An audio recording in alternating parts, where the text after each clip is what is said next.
Good afternoon, everyone. And these are my tips on writing policy documents using our new policy template. The background for this talk is that a general policy document on policy development was approved by the university president on Friday the 13th last week. And the salient point is that all units, departments, committees shall have their operations related to a policy document. In the event that the operations are defined by an external regulation, law, or university policy, then that defining document shall serve as its policy document. Also, all units, departments, and committees shall have defined policy objectives related to all of its operations. These objectives shall be achievable, and achievement shall be monitored with direct or indirect measurement. So for the purposes of this talk, uh, I would present an example unit, which is an internet cafe. So we'll just pretend that we have an internet cafe here in the hospital, which is a special income generating unit, and that caters to both employees and external customers.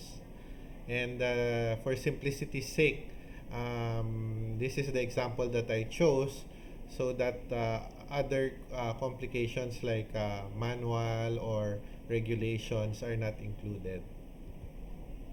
So we have 8 guide questions in the policy document that I mentioned earlier, and I would run through all of these. We will answer them one by one using the example unit that I mentioned. So first question is, does your office, unit, department, or committee have a general policy? Is there a requirement for a specific policy? Number 2, for a general policy, what is the purpose of the office, unit, department, or committee? What are its objectives? Number 3, for a specific policy, what is the purpose of the policy? What are its objectives? Number 4, what are the activities that your office, unit, department, or committee needs to do in order to meet the objectives of the policy? Number 5, what are the procedures that are contained in these activities? And number 6, what are the guiding principles that are common in those activities that need to be emphasized? Number 7, who is responsible for the specific procedures, activities, and principles of the policy? And finally, what are the regulatory, statutory, and standard references that are relevant to the objectives, activities, procedures, and principles of the policy? So we go back to our example, and the first question is that there is no policy that exists for the internet cafe. And of course, it is a requirement because the policy development policy states that all operations must be connected to a policy. So for a general policy, what is the purpose of this unit? So it is to generate revenue and to provide internet access and related services. Very simple.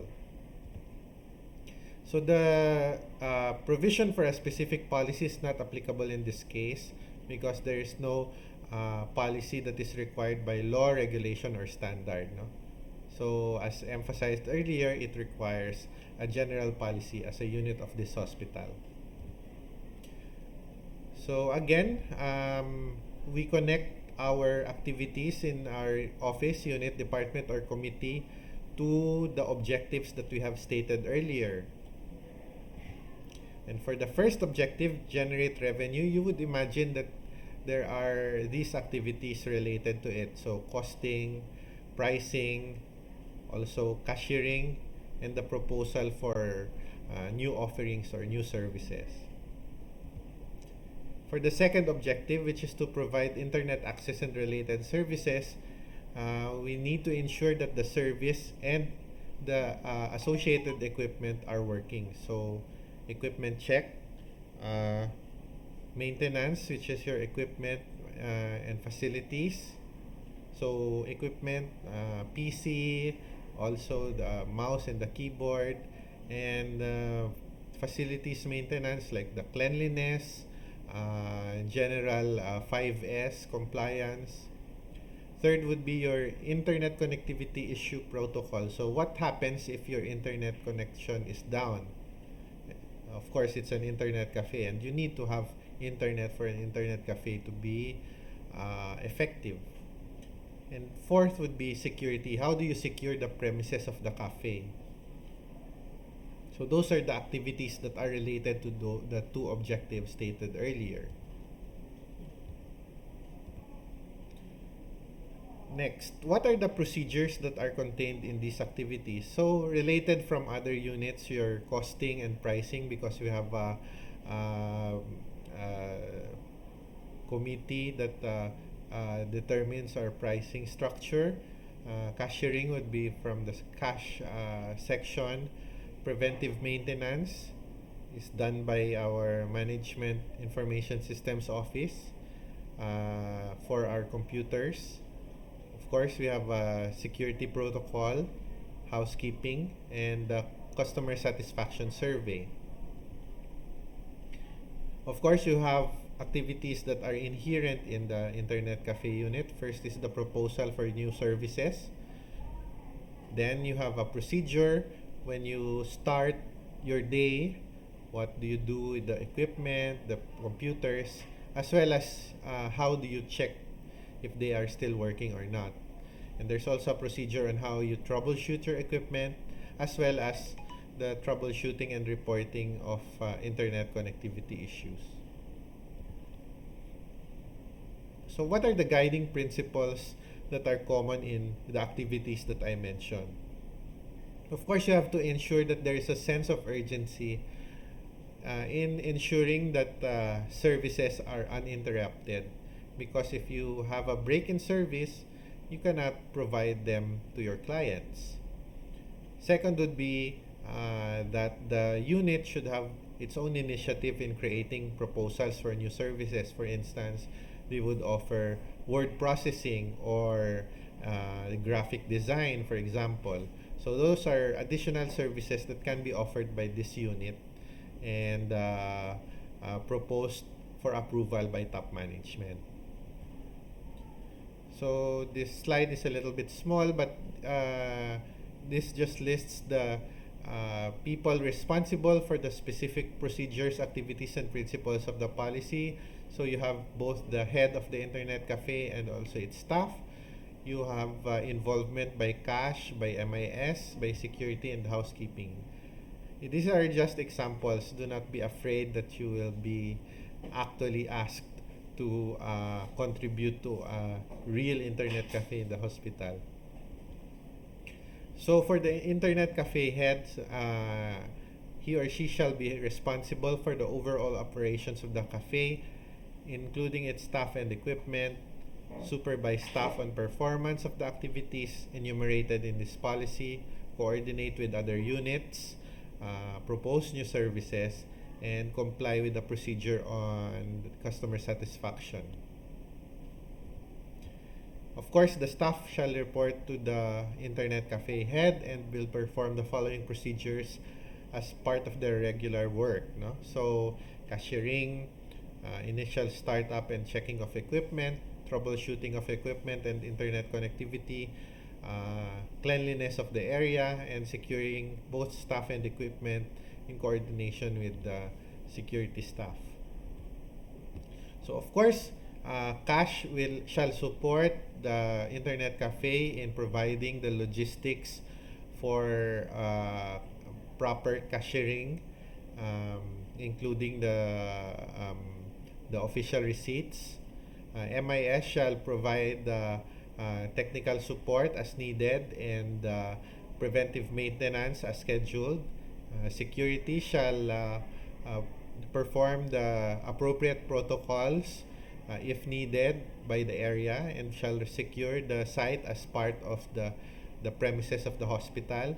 And housekeeping shall assist the staff of the internet cafe in ensuring that general cleanliness is maintained. So these are just examples of roles and responsibilities that are inherent already in these units, but you mention in your policy because they are part of your activities. No? So what are the regulatory, statutory, and standard references that are relevant? Uh, if the internet cafe has its own manual, either an external manual, which is a manual of standards by a regulatory agency, for example, the DOH, or if there is an internal developed manual, for instance, our molecular laboratory has their own manual, then you can refer to it. If you have procedures that have been approved, you can also refer to them. And of course, you have laws, regulations, and standards that can apply to the operations of your unit or department. For our example, for simplicity's sake, we do not consider these present. So answering these 8 questions will make it easier to fill out the new template, and I will show you the correspondence, no, of these questions to the sections in the new template. So for the first question, it is associated with the background of the policy, no? So if you describe why is there a requirement for the policy, then you're essentially contributing to the policy background. So for the purpose and the objectives, it can contribute to the policy objective section as well as the scope of the policy. Very important, since you know what is going on in your unit, what are the actions or the activities that you perform, what are the procedures that are part of your work, then that would be included in the activities, programs, procedures, and intervention section. And also, because you have mentioned these activities, programs, procedures, and interventions, depending on the objective that they are related to, then you also do your monitoring.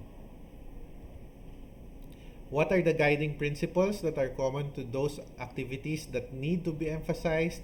So these will fall into your general principles.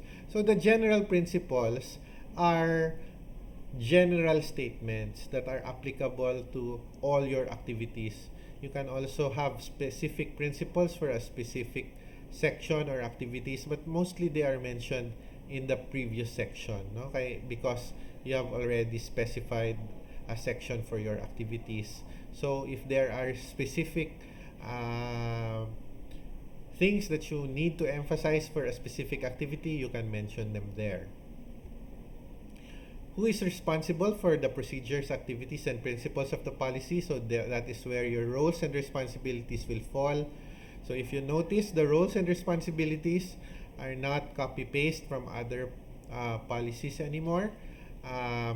If they are related to your policy, then they will apply.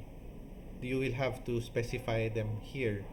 That's why in the roles and responsibilities section, you don't see specific role of the medical center chief to promulgate specific policies, because that is not actually related to the objectives of the policy in the example policy that we were trying to make for the internet cafe.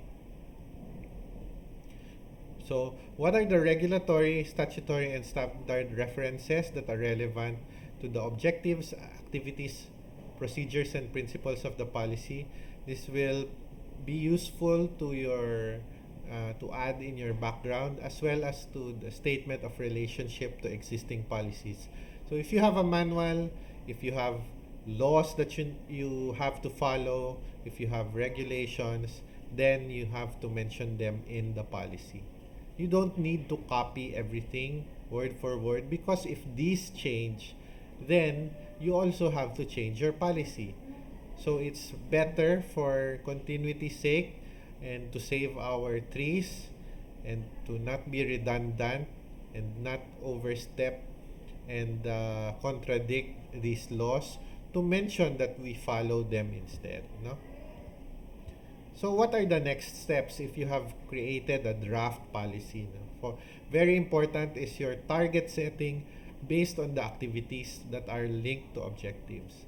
So in our approved policy, the planning officer must assist the unit, department, or committee chair or the department heads to create these targets. No, planning officer is Mr. Leonard Aranwes.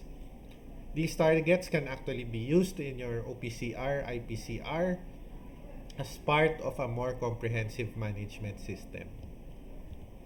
So again, thank you for your attention, and I hope that this has enlightened you to be able to create your own policy in your unit or department.